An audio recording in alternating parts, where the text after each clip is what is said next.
Hey there, welcome into the Sandbox. I am Tammy J. Bond, the host of the Playing in the Sandbox podcast, where we love to explore the nuances of effective leadership in today's dynamic workplace and even challenge those belief systems or the BS that's been driving you forward or holding you back on your leadership journey.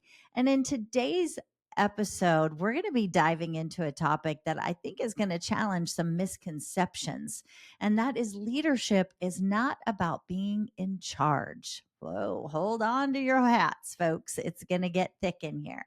So I want you to kick off your shoes, grab a pen and paper, step into the sandbox with an open mind, willing to receive a fresh perspective about leadership and really who is in charge. I'll see you inside. All right. Well, welcome back into the Sandbox. I am thrilled to be diving into this topic with you today because I want to paint a little bit of a picture. And now that I have your attention about BS, your belief systems, let's remember what BS stands for in the Sandbox.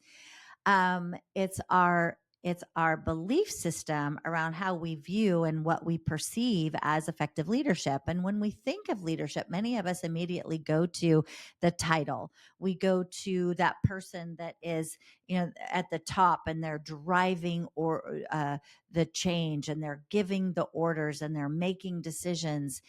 And I know that I'm sure you've all seen those memes and those images on like LinkedIn, where you've got a leader at the top of the mountain pointing forward, and everybody else on the team is, trying to scrap their way to the top of the mountain individually. And then you've got the leader, the image of the leader that's at the top of the mountain, that's reaching down, that's pulling people up. And then you've got the picture of the leader who's actually created the platform and is pushing their people up to the top of the mountain. And depending on how you view leadership will tell me, or you would identify which of those pictures resonates with you. Either that's how you see leadership, that's how you are as a leader, or that's how you want to be as a leader.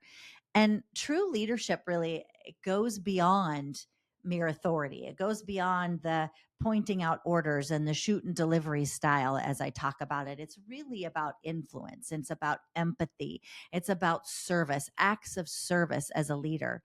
And I see this unfold all the time. When I go out into organizations and have the opportunity to facilitate and train the Sandbox leadership model, one of the first questions that I ask to executive leaders or to leadership teams is, who's your client? Who's your customer? Who's your number one?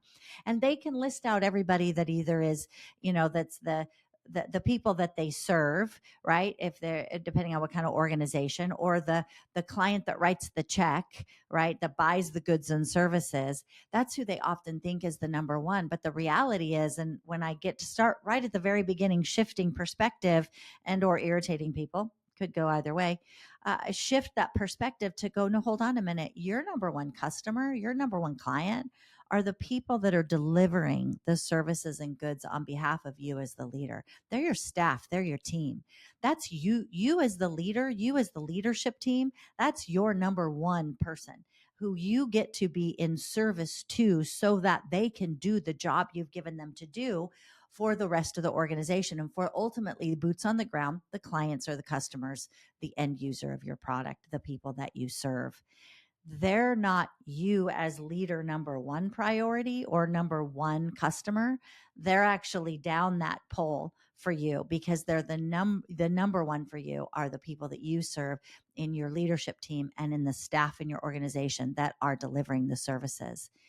So today, as we unpack why leadership is not about being in charge, but about taking care of those in your charge, to go with what Simon Sinek so eloquently said, that leadership is not about being in charge. It's about taking care of those in your charge. And so that's where true leadership is about. Who do you serve? It's about those in your charge that you serve so that they feel seen, heard, acknowledged, empowered to do the job that you've given them to do, to go out to the clients, to the customers, to deliver those service. You see, this quote by Sinek encapsulates the essence of effective leadership. It's about creating an environment where team members feel supported and valued, yes, and even honored for their contribution. And if you were to take a poll and ask, how do people feel in feeling honored in the contribution that they make? Some of them might even stumble to wonder if they actually make a contribution in the way, in the manner that they feel that they want to, or that the expectation that they have for their job. I did a very interesting uh, experiment, an exercise with a leadership team the other week, and it was it was, hey, I want you to write down your job title on this flip chart. And everybody went around the room, the individuals, and they wrote down their job title. And then I'm like, okay, now I want you to go ahead and write down what per that job title you're supposed to be doing. And then they wrote that down, and I said, okay, grab another colored marker, and I want you to write down what you actually do. And the list of what they actually do, many of them didn't even connect to what the job they're supposed to be doing is doing. And then we got to really talk about it, but it was eye opening, not just to the individuals at the flip chart, but it was eye opening to the leader of the company, to go, wow, I've got people in positions looking around the room that are doing a lot more than what, or not the things that we actually need them to be doing. And no wonder we're struggling. Okay, great. Now we have a foundation we get to build off of, because that leader understood that it wasn't clear what they needed or were to be doing, or how they were getting it done, and the team was struggling, and many of whom felt that they didn't feel honored for the contribution they were making, as they wrote it in a second color on the flip chart. And so we got to break that down and kind of pull that apart, so that people could understand the significance of their individual contribution and the importance of their collective collaboration and contribution to getting the work done. That is that CEO president's job, to ensure that the executives at that level understood that, so they could then go and empower the rest in the organization. So as a CEO and executive, who's your number one customer? It's that people next on the org chart to you, those immediately below you. And honestly, your employees all the way through the organization need to be a number one focus as a leader. And every tier of leadership, it shifts and adjusts to which person in the organization or group in the organization it's most important. And why is that? Because we can get the idea that once we get the promotion, once we get the title, once we hope to get the paycheck that goes with the promotion and the title, we're in charge. And the reality is, no, friend, you're not. What you are is in service to those around you, to ensure they're able to get the work done that they are hired to do, so that the job description and the duty statement actually matches the outputs. Yes, I understand there's always that other duties as assigned. Had a huge conversation with that with the group last week. But when it comes to leadership in the sandbox, I want to encourage you that as an effective leader, your next line beneath you on that org chart that reports to you are your number one priority and customer focus, so that they can deliver the outcomes to your customer, to your clients, to your patients, whoever they are. So here's a powerful concept that supports this idea of servant leadership. You've probably heard it because it's been around since the 70s, and it's ebbed and flowed in its popularity. It seems to be making another upswing again, about the value and importance of servant leadership. And it was really the idea came about, or was introduced by a man named Robert Greenleaf in the 70s. And he believed that the most effective leaders are those who serve their team, putting the needs of others first and helping people develop and perform at their best. And this approach fosters a culture of trust and collaboration. Mind blowing? Not really. It's exactly what I've been talking about. You, as leader, go to your team and support and serve them to develop the culture that you want and to build the trust that you need, so that everyone collaborates together. We break down the proverbial silos. We crosstalk with one another to move forward the goals that you've set as the leader. So, CEO, president of company, you're in charge of setting vision, of casting the focus of where we're going. When the team gets off of that, then we're not talking enough about not only where we're going, but who's taking us there, and having that level of dialogue at the leadership team level, and they take it to the next level and to the next level and to the next level. It's very important, because trust and collaboration are key in success. So let's look at some data, because according to Gallup, a Gallup poll, about 34% of employees in the US are engaged at work. Only 34%. That means you have a larger number of people that are not engaged at work, that are your duck and coverers, that are your complacent Charlies, that are the ones that are waiting until retirement, or the ones that are quiet quitting, or the ones that are waiting to be told what to do. 34% of employees in the US engaged in work. Can that even be so?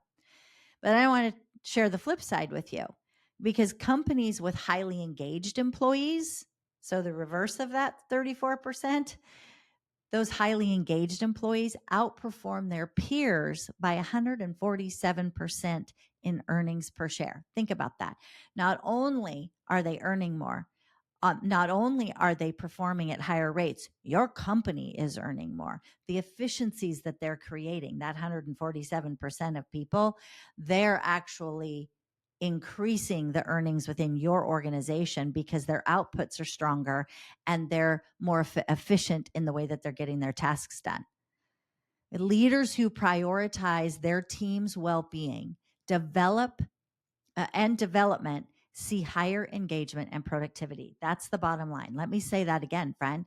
Leader, when you prioritize your team's well-being and development, you will see higher engagement and productivity, higher level of outputs from your team.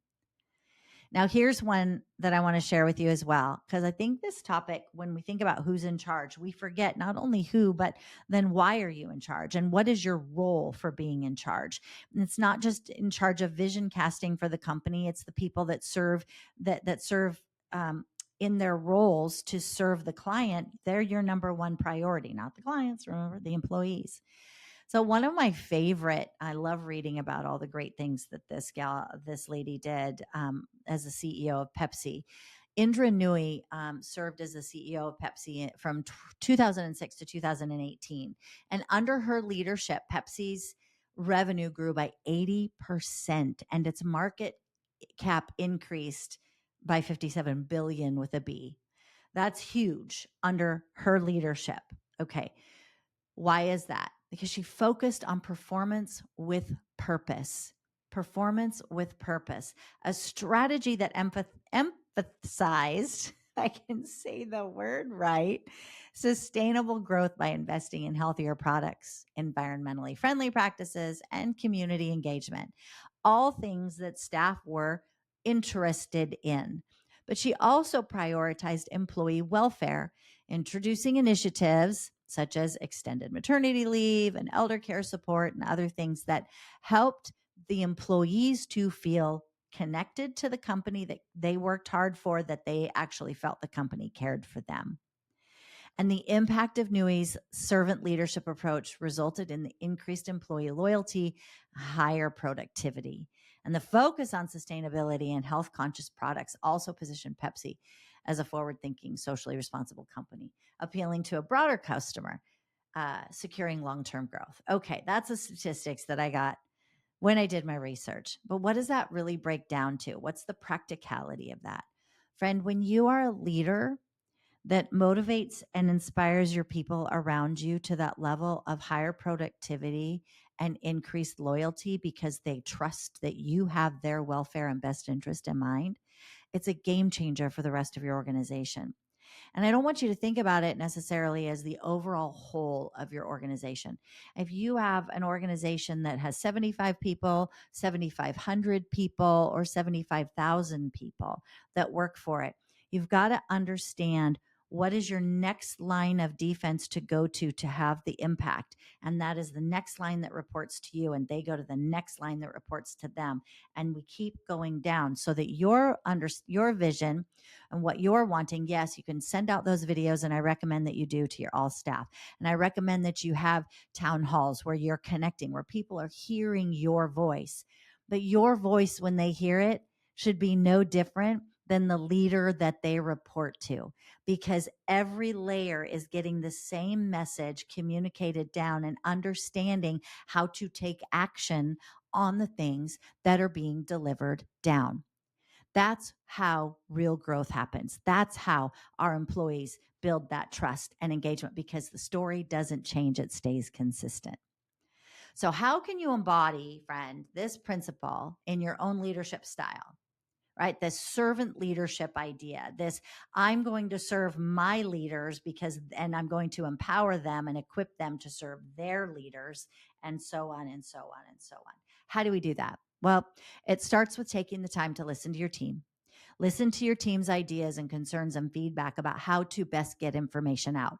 I told you that when I go on the road and I go in and I do sandbox leadership training, one of the things that I love to do is to bring the CEO and their leaders together, their direct reports together, and get the opportunity, create the opportunity and safe space for them to receive feedback. And they're given instructions on just how to do that. How do you just sit and receive, not react, right? Because when we're wanting to react or we're wanting to respond, we're no longer active listening. We know that. But I want to show that I want to give the opportunity to show that the people on your team, that their voice matters. And the way that we do that is teach you as the leaders how to actively listen. So important. And we talk about this active listening thing like it's just everybody just should know how to do it. Well, the reality is we don't all know how to do it. And the reality is we can have a reaction to something, get frustrated by something, and it throws us off our listening game. So it's important that we have cues in place on how to remain attentive. And one of the easiest ways to do that also is to then ask the question back to folks is, can I share with you what I heard you saying? And then you let your people know what you heard. So it's that send, receive in short bites. So important on active listening. And the other step that you can take is, as I've said, is to empower those around you. Provide those opportunities not only for growth, but also for that autonomy, and trust that your team is taking ownership of the projects. If they say, I've got ownership and you've done your part to set the expectation with a by when, and they're not following up with you on how on that, or they're missing the deadlines, or you're having to go, gosh, I know I gave this list of items that needed to be done. I wonder where they're at. Like, I don't want to have to do that. When I get to do that with the team around me that supports me, I know that I have a level of frustration that comes in because I was clear with the expectation. I was clear with the by when. So what happened? My job, when I've empowered people to go and do with that and asking for their follow up, if I've got to follow up with you on that, you're actually disempowering me as the leader that I need to be, because I don't want to have to follow up with you. And I actually share that. And those bold conversations are necessary. But if you're constantly following up with your people, then you're somewhere they may not feel empowered.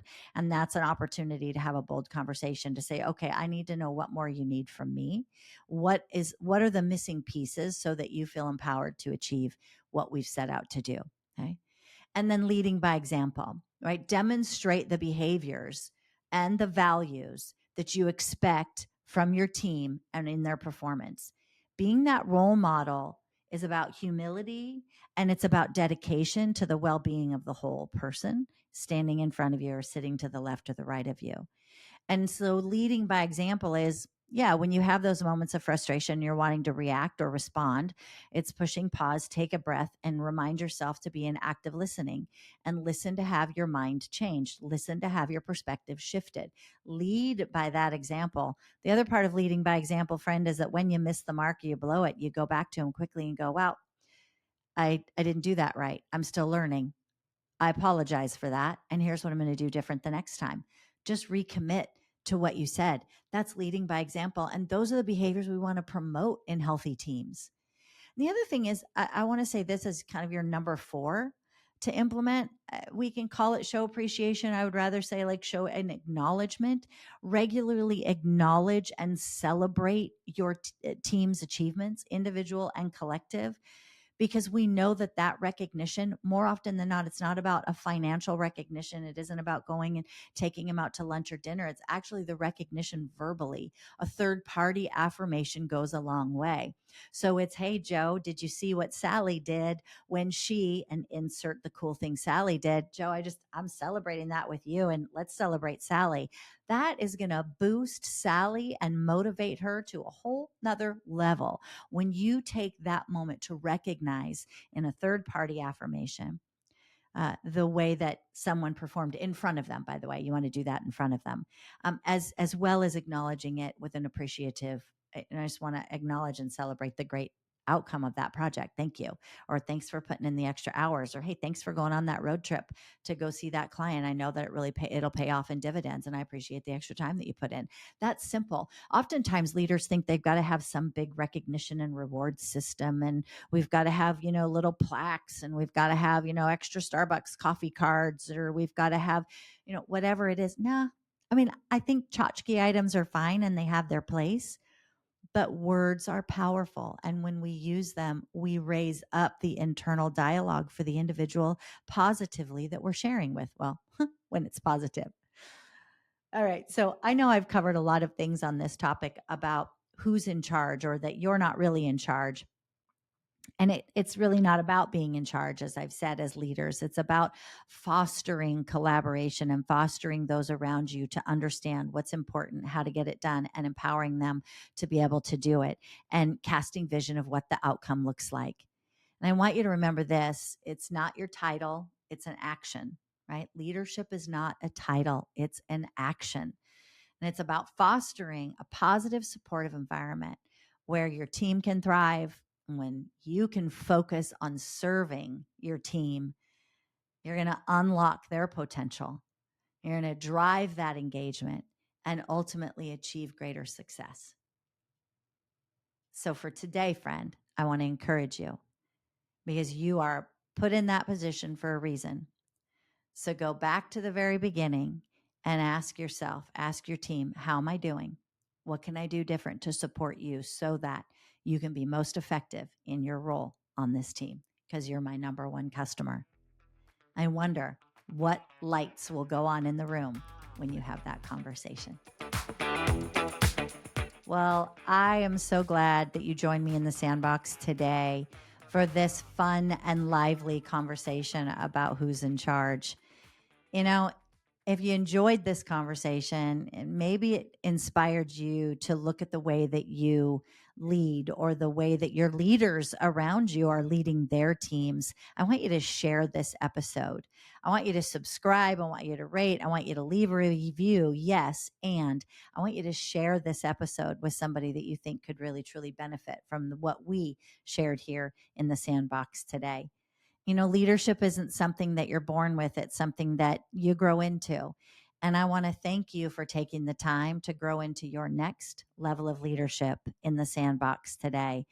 I'll see you next time with another engaging and lively episode in the Playing in the Sandbox podcast. Make it a great day.